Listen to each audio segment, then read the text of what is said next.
বৈষম্য বিরোধী ছাত্র আন্দোলনের সাবেক মুখপাত্র উমামা ফাতেমার নেতৃত্বে স্বতন্ত্র প্যানেল ঘোষণা করা হয়। স্বতন্ত্র শিক্ষার্থী ঐক্য প্যানেল নামে ঘোষিত এই প্যানেলে ভিপি প্রার্থী উমামা ফাতেমা নিজেই। প্যানেলে জিএস প্রার্থী ঢাকা বিশ্ববিদ্যালয় সাংবাদিক সমিতির সাবেক সভাপতি আল সাদি ভূঁইয়া।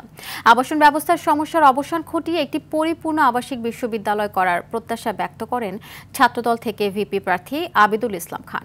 রাকিব হাসানের রিপোর্ট।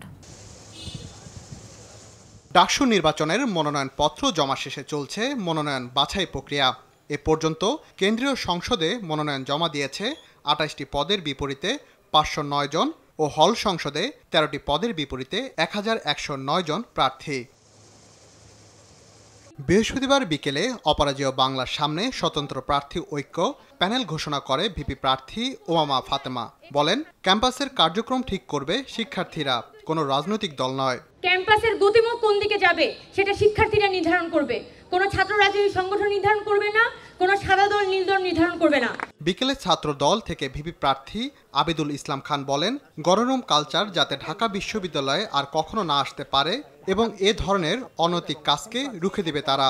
গণরুম গেস্টরুম কালচার চিরতরে এই ঢাকা বিশ্ববিদ্যালয়ের মাটি থেকে মূলোৎপাটন করা হবে।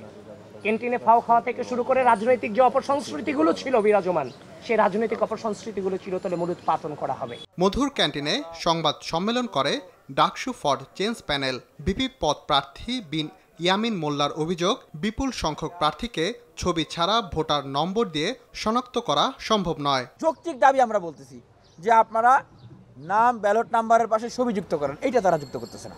ইচ্ছা করে যেই সমস্যাটা একদিন, 2 দিন, 3 দিনে সমাধান করা যায়, সেই সমস্যাগুলোকে উনারা জিইয়ে রেখে ডাকসু বানচালের জন্য একটা চক্রান্ত করতেছে। আর কোনো রাজনৈতিক দলের কাছে ক্যাম্পাস যাতে প্রভাবিত না হয় এমন প্রত্যাশা সাধারণ শিক্ষার্থীদের।